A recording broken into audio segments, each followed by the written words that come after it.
রায়েরবাজারের ২৪-এর গণ অভ্যুত্থানে শহীদদের প্রতি শ্রদ্ধা জানিয়েছেন জাতীয় নাগরিক পার্টি। এ সময় জুলাই গণহত্যার অবিলম্বে দৃশ্যমান বিচারের দাবি জানান তারা। এ সময় তারা শহীদদের আত্মার শান্তি কামনায় বিশেষ মোনাজাতে অংশ নেন। পরে নাহিদ ইসলাম বলেন, জুলাই গণ অভ্যুত্থানের কঠোর বিচার নিশ্চিত করতে হবে, যাতে ভবিষ্যতে আর কোনো স্বৈরাচার তৈরি হতে না পারে। গত ২৮ ফেব্রুয়ারি নতুন এই রাজনৈতিক দলটির আত্মপ্রকাশ ঘটে। যদি কেউ কথা বলে আমরা লাইভে যাব।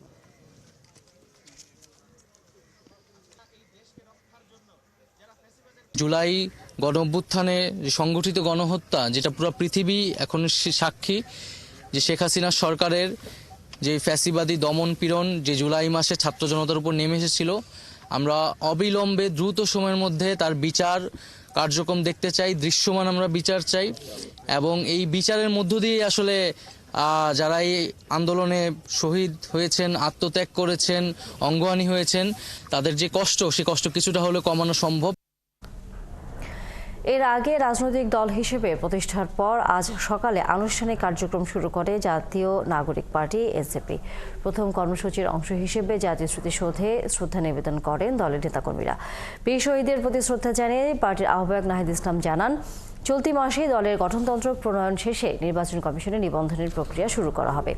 এ সময় নাহিদ ইসলাম আরও বলেন, ৭১-এর মহান মুক্তিযুদ্ধের পরেও গণতান্ত্রিক সংবিধান প্রণয়ন সম্ভব হয়নি। এজন্যই নতুন প্রজাতন্ত্র গড়ার পক্ষে কথা বলছে এনসিপি। পুরনো সংবিধান রেখে নতুন বাংলাদেশ বিনির্মাণে সম্ভব বলেও জানান তিনি।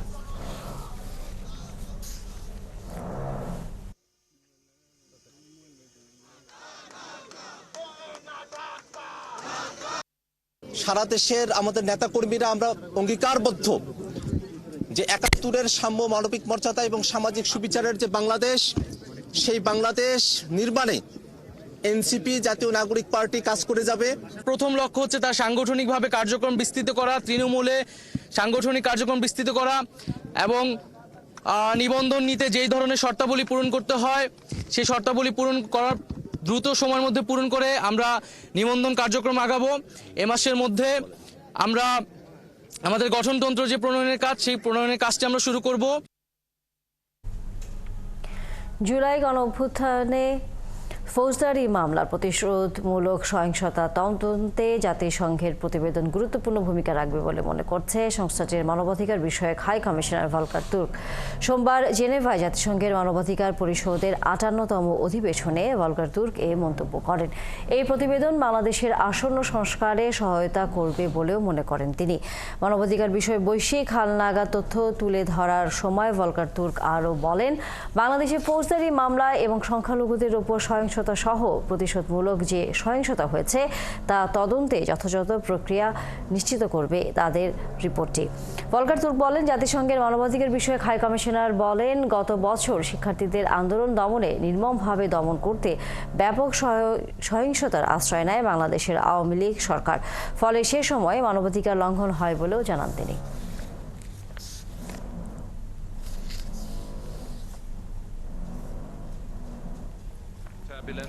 ১৩৩ কোটি টাকা পাচারের দায়ে গ্রেফতার সাদিক এগ্রোর চেয়ারম্যান ইমরান হোসেনকে আজ সিএমএম আদালতে হাজির করার কথা রয়েছে।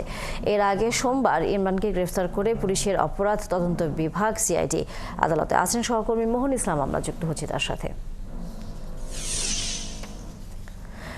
মোহন, ইমরান হোসেনকে আদালতে নিয়ে আসার সময় কখন এবং তার বিরুদ্ধে কি কি অভিযোগ এনেছে আইন সংস্থা, কারি সংস্থা?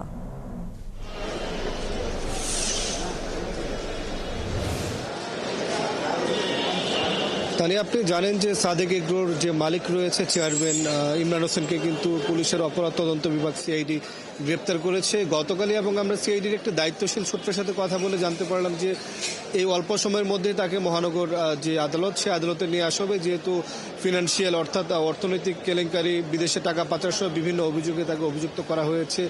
তো তানিয়া সিআইডি যেমনটা আসলে আমাদেরকে জানিয়েছেন যে তাকে একটু অল্প সময় আগেই মালিবাগ থেকে নিয়ে রওনা দেওয়া হয়েছে এবং এই আদালতে অল্প সময়ের মধ্যে পৌঁছাবে।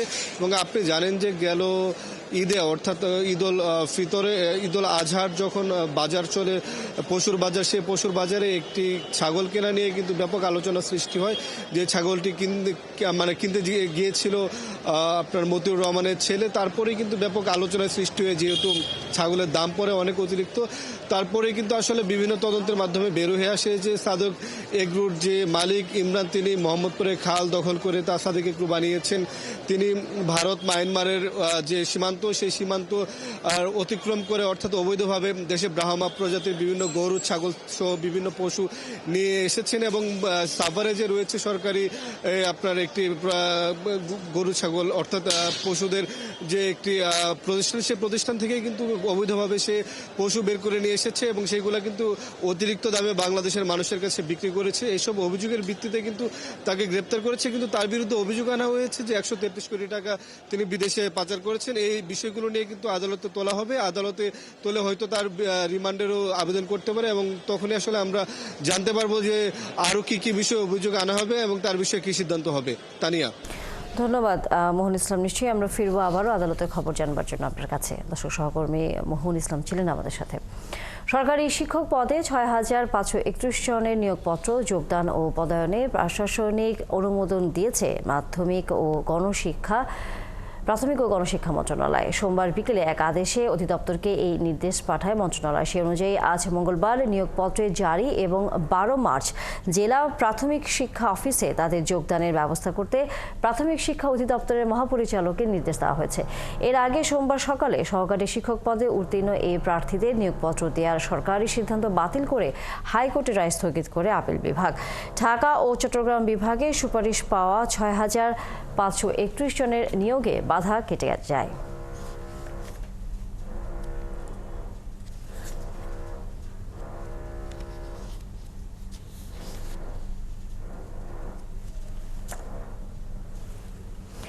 রাজধানীর ধোলাইখালী তুচ্ছ ঘটনাকে কেন্দ্র করে জগন্নাথ বিশ্ববিদ্যালয়ের শিক্ষার্থীদের সাথে স্থানীয়দের সংঘর্ষের ঘটনা ঘটেছে। সোমবার মধ্যরাতে শুরু হওয়া এই সংঘর্ষের ঘটনায় আহত হয়ে 5 শিক্ষার্থী হাসপাতালে চিকিৎসাধীন। বিক্ষিপ্ত শিক্ষার্থীরা স্থানীয় একটি ক্লাবে ভাঙচুরও চালিয়েছে। আরও জানাচ্ছেন মির্জা ইমতিয়াজ। রাজধানীর ধোলাইখাল এলাকায় একটি মার্কেটের সামনে দিয়ে যাওয়ার সময় ভুলক্রমে নির্মাণাধীন ঢালাইয়ের ওপর পা দেন জগন্নাথ বিশ্ববিদ্যালয়ের এক শিক্ষার্থী। এতে স্থানীয় এক লোকের সাথে তার কথা কাটাকাটি শুরু হয়। এক পর্যায়ে স্থানীয় লোকজন ওই শিক্ষার্থীকে মারধর শুরু করে। এরপর ভুক্তভোগী ওই শিক্ষার্থী তার সহপাঠীদের খবর দিলে 4 জন শিক্ষার্থী ঘটনাস্থলে আসেন। স্থানীয় লোকজন তাদেরও মারধর করেন এবং একটি ক্লাবে আটক করে রাখেন। যে ছেলেকে আটক করা হয়েছিল, হ্যাঁ, সে হচ্ছে মাথায় আঘাত পাইছে এবং মাথা দিয়ে অনেক ব্লিডিং হয়েছে, আর অনেকে আবার পায়ের মধ্যে আঘাত করছে। যেহেতু এখানে হচ্ছে কাঁচের গ্লাস ছড়ানো হয়েছিল, গরম পানি ছড়া হয়েছিল। এদিকে এই ঘটনা ফেসবুকে ছড়িয়ে পড়লে বিক্ষুব্ধ শিক্ষার্থীরা ওই এলাকায় জড়ো হলে স্থানীয়দের সাথে তাদের সংঘর্ষ শুরু হয়। এক পর্যায়ে শিক্ষার্থীরা ক্লাবটি ভাঙচুর করে এবং সেখানে আটক 5 শিক্ষার্থীকে উদ্ধার করে হাসপাতালে নেয়। কিন্তু স্থানীয়রা বলছেন ভিন্ন কথা। মনে করেন সবকিছুই তো মহল্লা একটা আতঙ্ক হয়ে গেছে, যে কোন সময় কোন দুর্ঘটনা ঘটে আমরা কি ওই ঘুমাইতাছি, সবাই জাগ্রত। আবার হন ওইদিকে কি ওরা যাইতে দেন, আমার বাচ্চা পাইতাছি না, 5 বছরের ছেলে। আপনারা লাঠি জোড়া নিয়ে আসছেন না? কারে মারছেন? কারে মারছেন? ভাঙচুর করতেছেন বিল্ডিং কেন? আপনারা ছাত্র হইলে এই সন্ত্রাসী করতেন না। এদিকে সংঘর্ষের খবর পেয়ে রাত 1টার দিকে র্যাব এবং পুলিশ ঘটনাস্থলে আসে। আপনাদের অভিযোগের প্রেক্ষিতে যে অভিযোগগুলো আছে সেগুলো আমরা ব্যবস্থা নেব, যদি অ্যারেস্ট করে আমরা নিয়ে যাবো আইনগত ব্যবস্থা। এরপর অভিযুক্ত ব্যক্তিদের দ্রুত গ্রেপ্তারে বিশ্ববিদ্যালয় প্রক্টর ও পুলিশের আশ্বাসে ভোর 4টার দিকে ওই এলাকা ছেড়ে যান শিক্ষার্থীরা। মির্জা ইমতিয়াজ, 71, ঢাকা। স্থানীয় সরকার, পল্লী উন্নয়ন ও সমবায় মন্ত্রণালয়ের নাম পরিবর্তন এবং ইউনিয়ন, উপজেলা, জেলা, পৌরসভা ও সিটি কর্পোরেশন আইন বাতিল করা সহ 14টি ক্ষেত্রে মোট 210টি সুপারিশ করেছে এই সংক্রান্ত সংস্কার কমিশন। সেই সাথে আইন পরিবর্তন করে আগামী জুনের মধ্যে সমতল ও পাহাড়ের সব স্থানীয় নির্বাচন অনুষ্ঠানের সুপারিশ করার কথা বলছে এই কমিশন। স্থানীয় সরকার সংস্কার কমিশনের এসব সুপারিশের বিস্তারিত জানাচ্ছেন শাহনাজ শারমিন। বিভিন্ন ক্ষেত্রে সংস্কার প্রস্তাব তৈরির লক্ষ্যে 2 ধাপে মোট 11টি কমিশন গঠন করে অন্তর্বর্তীকালীন সরকার। প্রথম ধাপে গঠন করে 6টি কমিশন, এর মধ্যে তাদের প্রতিবেদন জমা দেওয়া হয়েছে। দ্বিতীয় ধাপের বাকি 5টি কমিশনের মধ্যে স্থানীয় সরকার সংস্কার কমিশন এরই মধ্যে একটি প্রাথমিক সুপারিশ জমা দিয়েছে। আমরা বলতে চাচ্ছি যে এই মিনিস্ট্রির নামটা চেঞ্জ করুন, এটাকে জনপ্রতিষ্ঠান ও প্রকৌশল সেবা মন্ত্রণালয়, জনপ্রকৌশল সেবা মন্ত্রণালয়। স্থানীয় সরকার প্রশাসন আদৌ কোনো সরকার কিনা এমন প্রশ্ন কমিশনের প্রধান অধ্যাপক তোফায়েল আহমেদের। তাই স্থানীয় সরকার, পল্লী উন্নয়ন ও সমবায় মন্ত্রণালয়ের নাম পরিবর্তন করে জনপ্রকৌশল করার সুপারিশ করেছেন তিনি। সেই সাথে দিয়েছেন ব্যাপক পরিবর্তনের প্রস্তাব। কিন্তু স্থানীয় সরকার শুধু নির্বাচিত একটা প্রতিষ্ঠান, এর কোনো অর্থ নাই, এর কোনো কর্মচারী নাই। তার মানে কি? এটা হচ্ছে আনফান্ডেড ম্যান্ডেট দিয়ে স্থানীয় সরকারটা চালানো হচ্ছে। তার মানে এটাকে আসলে সরকার করতে গেলে এখানে বহু পরিবর্তন প্রয়োজন। এখন এইগুলো জাতি কতটুকু নিতে পারবে এখন আমি জানি না। সরকার হতে গেলে তিনটে জিনিস খুব ইম্পর্টেন্ট। ফাংশন, তার কাজ কি, ফাংশনারি কারা করবে কাজটা, এবং ফান্ড। এই থ্রি অ্যাপসের অ্যাবসেন্সে স্থানীয় সরকার হয় না। পার্বত্য চট্টগ্রাম নিয়ে বড় ধরনের সুপারিশের কথা উল্লেখ করে তোফায়েল আহমেদ বলেন, পার্বত্য জেলা পরিষদ যথেষ্ট শক্তিশালী। এটিকে কার্যকর করতে বিদ্যমান আইন সামান্য পরিবর্তন করে নতুন ভোটার তালিকা দিয়ে জেলা পরিষদের নির্বাচনের সুপারিশ করেছে কমিশন। এই চিটং হিল ট্র্যাক্টটা আমাদের ডিসিশনের বাইরে চলে যাচ্ছে, রয়ে গেছে। চিটং হিল ট্র্যাক্টের মধ্যে একটা খুব বড় শক্তিশালী প্রতিষ্ঠান আছে জেলা পরিষদ, এবং আমরা প্লেইনাও কিন্তু এরকম জেলা পরিষদের মডেল আনতে চাই। কিন্তু হুইল ট্র্যাক্টর জেলা পরিষদটা কাজ করছে না, কারণ কোনো ইলেকশন নাই। 89-এর পর থেকে ইলেকশন নাই। এটার মধ্যে একটু আইনটাকে একটু সামান্য চেঞ্জ করে জাতীয় নির্বাচনের যেই হালনাগাদ ভোটার তালিকা হচ্ছে, সেই ভোটার তালিকা দিয়ে হিল ট্র্যাক্টের জেলা পরিষদের নির্বাচনটা হওয়া দরকার। বিকল্প বিরোধ নিষ্পত্তি সহ গ্রাম পর্যন্ত সালিশ ব্যবস্থা যুক্ত করার কথাও ভাবছে কমিশন।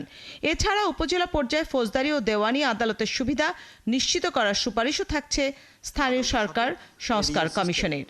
অল্টারনেটিভ ডিসপিউট রেজলিউশনের একটা অফিস থানায় থাকতে হবে। শানা শারমিন, 71, ঢাকা। সালিশ ব্যবস্থাকে রিলেট করা। জামালপুরে বৈষম্য বিরোধী ছাত্র আন্দোলনের শিক্ষার্থীদের সড়ক অবরোধের সময় শ্রমিকদের ওপর হামলার প্রতিবাদে দূরপাল্লার বাস ধর্মঘট ডাকা হয়। সকাল থেকে অভ্যন্তরীণ এবং দূরপাল্লা সহ সব রুটের বাস চলাচল বন্ধ রয়েছে। এতে অফিসগামী কর্মজীবী মানুষ ও শিক্ষার্থীরাও পড়েছেন বিপাকে। শ্রমিকরা জানান, সোমবার সকাল থেকে দুপুর পর্যন্ত বৈষম্য বিরোধী ছাত্র নেতারা সড়ক অবরোধ করেন। এ সময় শ্রমিকদের উপর হামলা করা হয়। অযথা সড়ক অবরোধ ও হামলার প্রতিবাদ এবং শ্রমিকদের নিরাপত্তা নিশ্চিতের দাবিতে সব ধরনের দূরপাল্লার বাস চলাচল বন্ধ করে দেওয়া হয়েছে। শ্রমিকদের নিরাপত্তা নিশ্চিত না হওয়া পর্যন্ত এই ধর্মঘট চলবে। এতে জামালপুর ময়মনসিংহ হয়ে ঢাকা, জামালপুর টাঙ্গাইল হয়ে ঢাকা রুটের সব ধরনের বাস চলাচল বন্ধ রয়েছে। অন্যদিকে বৈষম্য বিরোধী ছাত্র নেতারা বলছেন, তারা চান সড়কে ফিটনেসবিহীন গাড়ি না চলুক এবং লাইসেন্স ছাড়া কেউ গাড়ি চালকের সিটে বসবে না।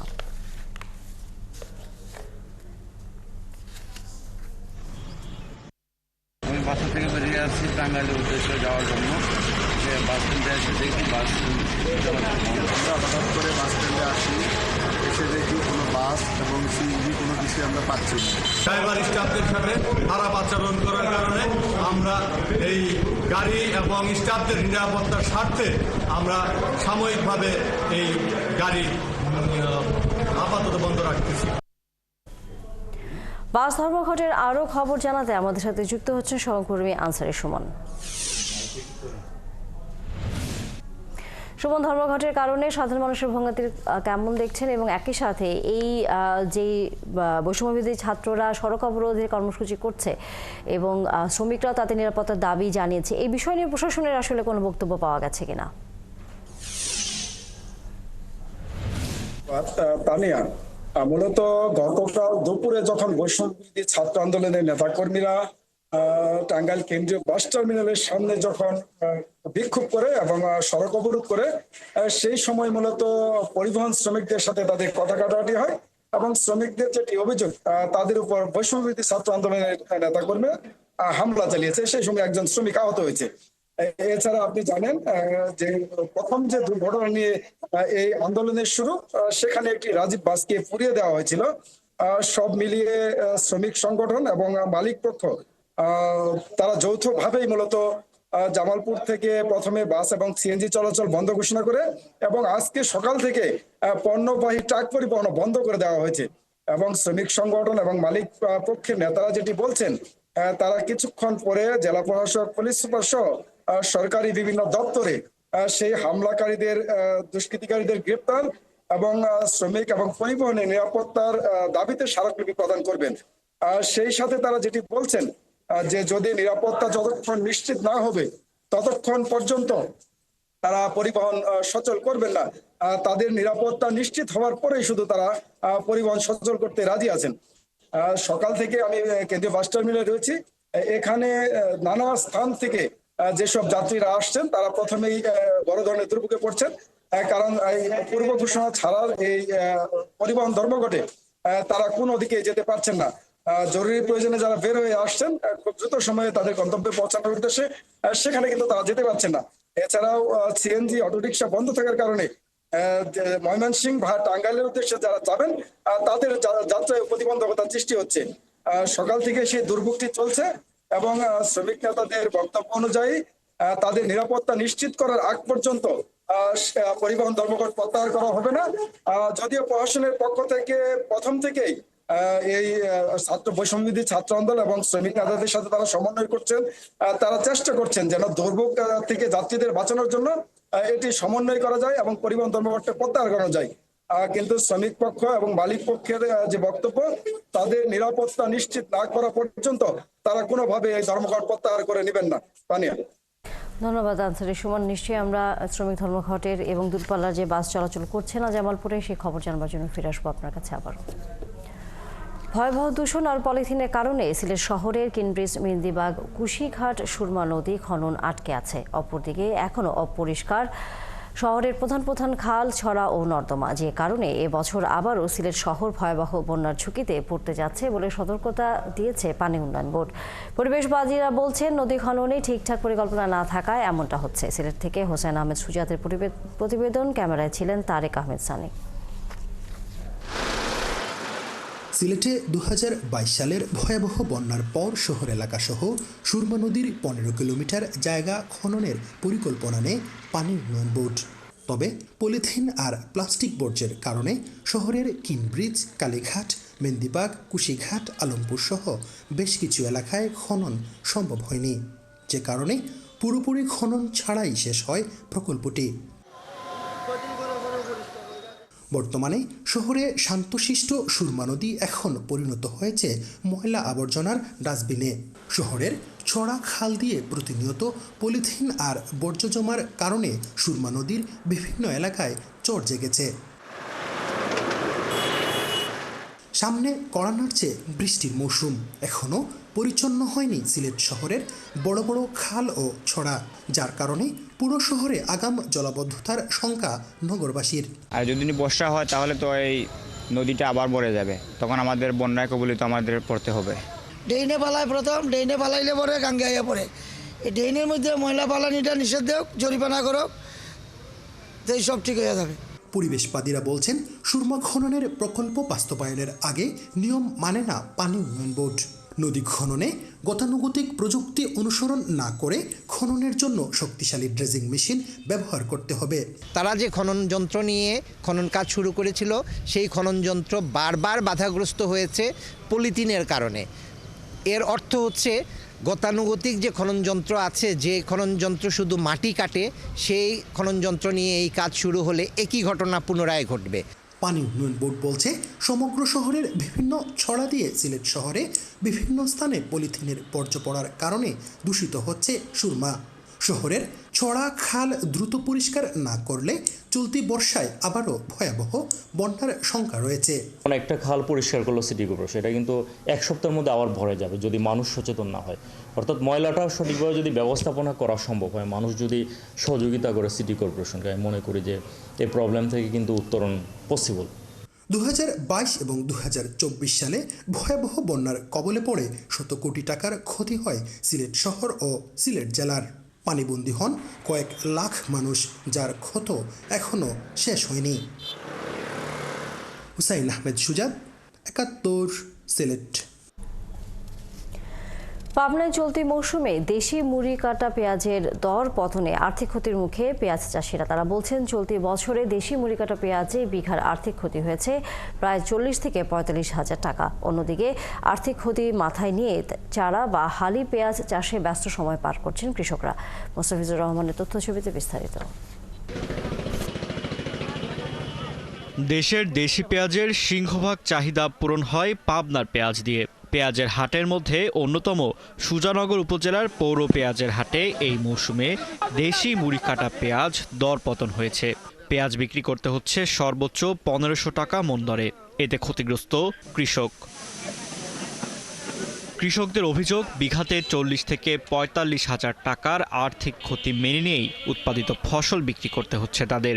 এদিকে আর্থিক ক্ষতির চিন্তা মাথায় নিয়েই চারা বা হালি পেঁয়াজ চাষে ব্যস্ত হয়ে পড়ছেন কৃষকরা। চারা পেঁয়াজ উত্তোলনের মৌসুমে বাইরের এলসি বন্ধ সহ কৃষকদের উৎপাদিত পণ্যের সঠিক দাম নির্ধারণে সরকারের সহযোগিতা প্রত্যাশা করেছেন তারা। একই সাথে সার, বীজ, কীটনাশক যাতে ন্যায্য মূল্যে কৃষক কিনতে পারে সেজন্য প্রশাসনের সহযোগিতা চেয়েছেন। এখন তো মুড়ি কাটার দাম আমরা পাইনি, আমরা ক্ষতিগ্রস্ত, আমরা ঋণও নিছি। 8 বিঘে পেঁয়াজ দরমাইছি, তাতে আমার খরচ আছে 1,35,000 টাকা থেকে 40,000। আমরা বিক্রি করতেছি মনে করেন 85,000 90,000 টাকা বিক্রি করতেছি। যদি বাইরের পিসটা অফ থাকে, এলসি পিসটা যদি অফ থাকে এই সিজনে, তাহলে কৃষকটা বাঁচে। সব দামই বেশি, বিশেষ করে সারের দামটা নাগালের বাইরেই চলে গেছে। এদিকে পেঁয়াজে এবার ব্যবসায়ীরাও ক্ষতিগ্রস্ত। গৃহস্থর পাশাপাশি ব্যাপারীরাও ক্ষতিগ্রস্ত হচ্ছে। সরকার যদি এই পেঁয়াজের একটা ফিক্স রেট দিত, যে 2000 কি 2200 একটা ডেট থাকলে পরে কৃষক পুঁজিটা বাঁচাইতে পারত। তবে আবহাওয়া অনুকূলে থাকলে এবার লক্ষ্যমাত্রার চাইতে বেশি পেঁয়াজ উৎপাদন হবে বলে মনে করে কৃষি বিভাগ।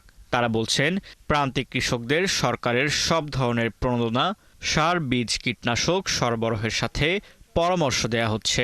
দামের বিষয়টা আসলে নির্ধারণ করে বাণিজ্য মন্ত্রণালয়। সেই ক্ষেত্রে অবশ্যই আমরা আমাদের ঊর্ধ্বতন কর্তৃপক্ষকে এটা ইতিমধ্যে আমরা জানিয়েছি যে পেঁয়াজের মৌসুমে যখন পেঁয়াজ উত্তোলন শুরু হয় সেই সময়ে যদি পেঁয়াজের বাইরের যে পেঁয়াজটা এটি যদি আমদানি সাময়িক যদি বন্ধ রাখা যায়, আমার বিশ্বাস কৃষকরা পেঁয়াজের ভালো দাম পাবে।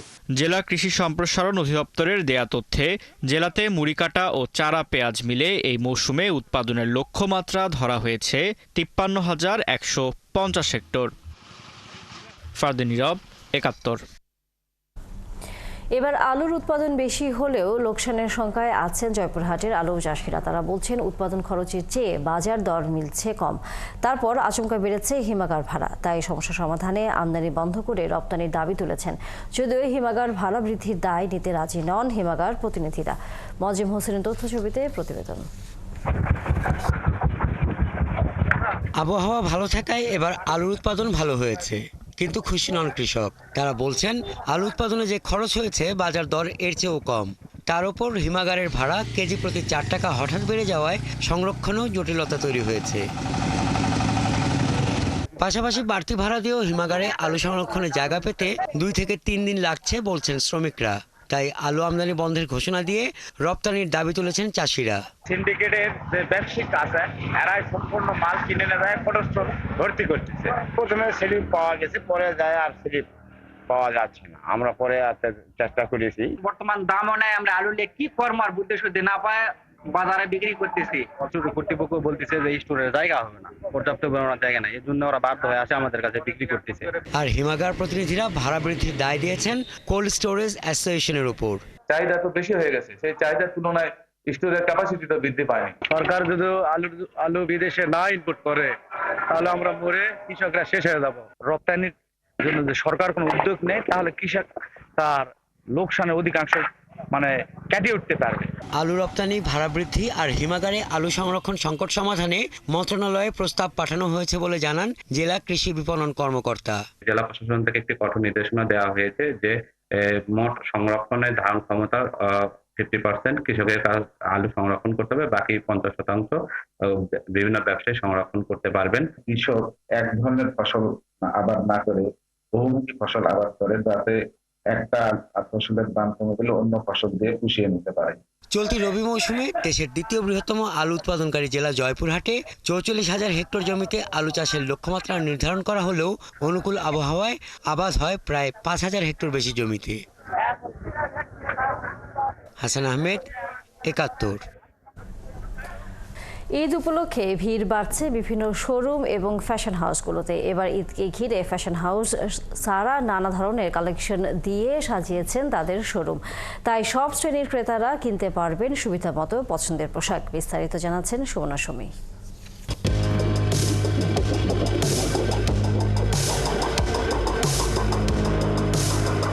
ঈদকে ঘিরে সব বয়সী মানুষের জন্য পোশাকের পসরা সাজিয়েছে সারা লাইফস্টাইল লিমিটেডের বাসাবো আউটলেট।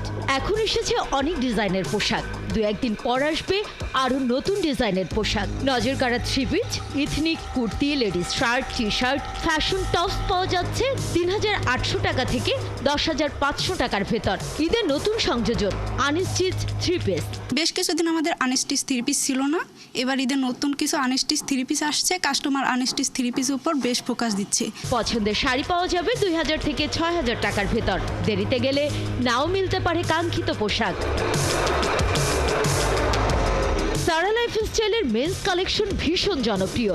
ঈদকে সামনে রেখে দারুণ সব পাঞ্জাবি এনেছে সারা। পিওর কটনের মধ্যে খুব সুন্দর হোয়াইট পাঞ্জাবি আসছে এবং আপনার গলায় কাজ, হাতে কাটচুপি, বুকে কাটচুপির কিছু গর্জিয়াস এবং ফ্যামিলি কম্বো সেট পাঞ্জাবি আসছে। পণ্যের গুণগত মান ভালো এবং আমি 2 থেকে 3 বছর থেকে কন্টিনিউ আমি সারার পণ্য ব্যবহার করি। সারার কাপড় চোপড়ের মান অনেক ভালো, প্লাস ওদের পরিবেশটা অনেক ভালো। সারা ভালো লাগে, ওদের কাপড় মান কোয়ালিটি সবই ভালো, এর জন্য আমরা প্রতিবারই সারাতেই আসি। বাসাবো আউটলেটের মনিটর এবং অ্যাসিস্ট্যান্ট সব মনিটর বলছেন টেকসই মান এবং সাধ্যের ভেতর দাম, এই জন্য সারা সেরা। আমাদের সারাটা স্পেশাল হচ্ছে কাস্টমারদের কাছে রিজনেবল প্রাইসের জন্য। হ্যাঁ, আমাদের ডিজাইন প্লাস হচ্ছে ফেব্রিক্স এগুলোর কোয়ালিটি অনুযায়ী আমরা যে রিজনেবল প্রাইসটা দিই সেটার জন্য হচ্ছে সারা বাকি সব ব্র্যান্ডের থেকে একটু মানে আলাদা বা স্পেশাল বলি আমরা। ফেব্রিক্সগুলো বা ড্রেসগুলো খুব সৌন্দর্য এবং গর্জিয়াস করছে। ফ্যামিলি সেটগুলো যেমন সেইগুলোই আসলে সব থেকে ভালো চলে। শিশুতোষ ফ্যাশনে frock, lehenga, three piece, kurti, skirt, tops, panjabi, shirt, T shirt, সারার কিডস জোন এগুলো নিয়ে সেজেছে দারুণ সাজে। আমি সারা থেকে এবার ঈদের সালোয়ার কামিজ আর লেহেঙ্গা কিনবো। এবার পোশাকের নকশায় পার্সিয়ান থিম টেলের সাথে আধুনিকতার মিশেল এনেছে দেশীয় ব্র্যান্ড সারা। সুমনা সুমি, ৭১, ঢাকা। তাহলে কি বাংলা চ্যাম্পিয়ন্স ট্রফির সেমিফাইনালেই দেখা মিলবে গ্র্যান্ড ফাইনালের? সুপার পারফর্মার ভারতের সাথে মাইটি অস্ট্রেলিয়ার সেমি লড়াই নিশ্চিত হওয়ার পর থেকে শুরু হয়েছে সেই আলোচনা। আগের চ্যাম্পিয়ন্স ট্রফির নকআউট স্টেজ কিংবা অন্য কোনো আইসিসি ইভেন্টের নকআউট পর্বে ভারত ভার্সেস অস্ট্রেলিয়া লড়াইয়ে কে আছে এগিয়ে, সেসবের খবর বিস্তারিত জানাচ্ছেন খালিদ জামিল। পাকিস্তানের আয়োজিত চ্যাম্পিয়ন্স ট্রফিতেও হোম গ্রাউন্ডের সুবিধা নিয়ে রীতিমতো উঠছে ভারত। ওরা এখন সবাইকে হারাতে চায়, কিন্তু সেই আশার বেলুন চুপসে যেতে পারে একখানে মাইটি অস্ট্রেলিয়ার সামনে। আইসিসি ইভেন্টের নকআউট ম্যাচ মানেই অজিরা অপ্রতিরোধ্য, অসাধারণ। কথাগুলোর সাক্ষী পরিসংখ্যানের পাতা। চ্যাম্পিয়ন্স ট্রফির এবারের আসরে রোহিত শর্মার দল তাদের গ্রুপ পর্বের সবগুলো ম্যাচই জিতেছে, তার মধ্যে দুটোই চেজ আর একটাই ডিফেন্ড করেছে সফলভাবে। কোহলির মতো সিনিয়ররা রানে ফিরেছেন, জুনিয়ররা ম্যাচ উইনিং পারফরমেন্স দেখাচ্ছেন, সবাই মিলে হাজির হয়েছেন সেমিফাইনালে। চ্যাম্পিয়ন্স ট্রফিতে প্রথম কোনো নকআউট ম্যাচ জয়ের স্মৃতি ভারতের আছে এই অস্ট্রেলিয়ার বিপক্ষে, সেটা 2000 সালের ঘটনা। একই আসরে সেমিতেও সাউথ আফ্রিকাকে হারিয়েছিল 2002-এ ফের প্রোটিয়া, আর 13 সালে হারায় শ্রীলঙ্কাকে। 2013-র ফাইনালে ইংল্যান্ডের বিপক্ষে জয়, আর 17-তে বাংলাদেশকে হারানোর স্মৃতিও নিশ্চয়ই আত্মবিশ্বাস যোগাবে কোহলি রোহিতের। তবে অস্ট্রেলিয়াও তো আইসিসি ইভেন্টের নকআউট রাউন্ডের সুপার প্রেশার নিতে ওস্তাদ। সেমিফাইনাল আর ফাইনাল জিতে 2006 আসরে ওরা ঘরে তুলেছিল শিরোপা। 2009-এ সেটারই যেন রিপিট, কেবল পাল্টেছে প্রতিপক্ষ। অজিদের কাছে আগেরবার হারে নিউজিল্যান্ড আর ওয়েস্ট ইন্ডিজ, তারপর ক্যারিবিয়ানদের জায়গায় পাকিস্তানের নাম ঢুকেছে খালি। কাগজে কলমে চ্যাম্পিয়ন্স ট্রফি নকআউট স্টেজে জয়ের হিসেবে ভারতকে এগিয়ে রাখতেই হয়, তবে মাথায় থাকতে হবে টিম ইন্ডিয়া অজিদের চেয়ে নকআউট খেলেছেও বেশি। আর আইসিসি ইভেন্টের এই পর্যায়ে দু দলের মুখোমুখি লড়াইয়ে অজিদের এগিয়ে না রেখে উপায় নেই। 50 ওভারের বিশ্বকাপে এ পর্যায়ে 4 দেখায় 3 জয়ই অস্ট্রেলিয়ার। চ্যাম্পিয়ন্স ট্রফিতে একটা করে জয় আছে দু দলেরই। টি20 বিশ্বকাপে এই স্টেজে একবারের দেখায় ভারত জিতলেও টেস্ট চ্যাম্পিয়নশিপের ট্রফি গেছে অজিদের ঘরে। স্মিথরা এবার হয়তো মনে করিয়ে দিতে চাইবেন 2003-এর সেই ফাইনাল। বলতে গেলে রিকি পন্টিং একাই ম্যাচ টেনে নিয়েছেন। আবার ভারতেরও মনে আছে 2007 টি20 বিশ্বকাপের কথা। সেবার সেমিতে অজিদের হারানো, এরপর 2011 ওয়ার্ল্ড কাপে কোয়ার্টার ফাইনাল। 2 জয়েরই নায়ক ছিলেন যুবরাজ সিং। এবার কে হবেন? পাওয়া যাবে নতুন কোনো নায়ক? খালিদ জামিল, ৭১। চলছে সংবাদ সংযোগ। সরাসরি সংবাদ অনুষ্ঠান দেখতে থাকুন ৭১ ফেসবুক পেজে এবং সাবস্ক্রাইব করুন ৭১ ইউটিউব চ্যানেল। থাকুন ৭১-এর সাথে।